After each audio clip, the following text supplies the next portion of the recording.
Azizlarim, qaqnuslarim, qaqnus kundaligining birinchi kuni. Unutmang, men sizlarga 3 ta yo'nalishda 40 kun davomida o'zingizni o'zgartirishni va o'zingizni anglashni, umuman hayotingiz o'zgarishini o'rgataman. Albatta, qoralikdan oqlikka, xuddi men kabi.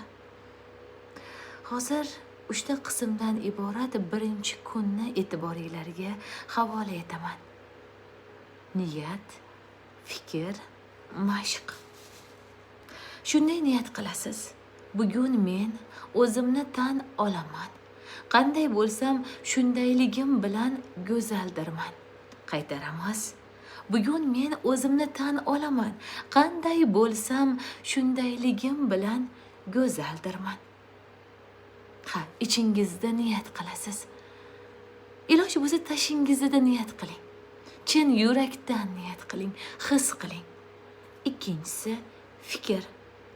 Yuragimdagi halollik va mehr meni chiroyli qiladi.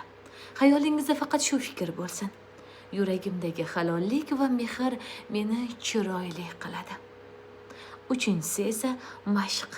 Har kuni, ya'ni birinchi kunda, bugun ertalabdan kechgacha xuddi shunday mashq qilamiz.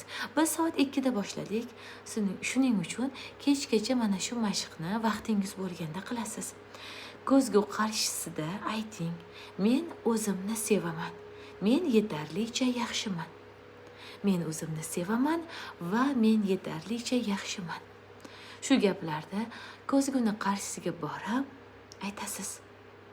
Takror va takror aytasiz. Birinchi kun oddiygina, soddagina mana shu 3 ta qismdan iborat. Niyat, fikr, mashq. Niyat qaytaraman. Bugun men o'zimni tan olaman. Qanday bo'lsam shundayligim bilan go'zaldirman. Fikr, yuragimdagi halollik va mehr meni chiroyli qiladi. Mashq esa ko'zgu qarshisida ayting: men o'zimni sevaman. Men yetarlicha yaxshiman. Ertaga ikkinchi kunni e'tiboringlarga havola etaman. Fikrlaringizni yozing. Qo'limdan kelgancha hayotingizni o'zgartirishga harakat qilaman. Siz eng yaxshisiga munosibsiz. Qaqnusim meni.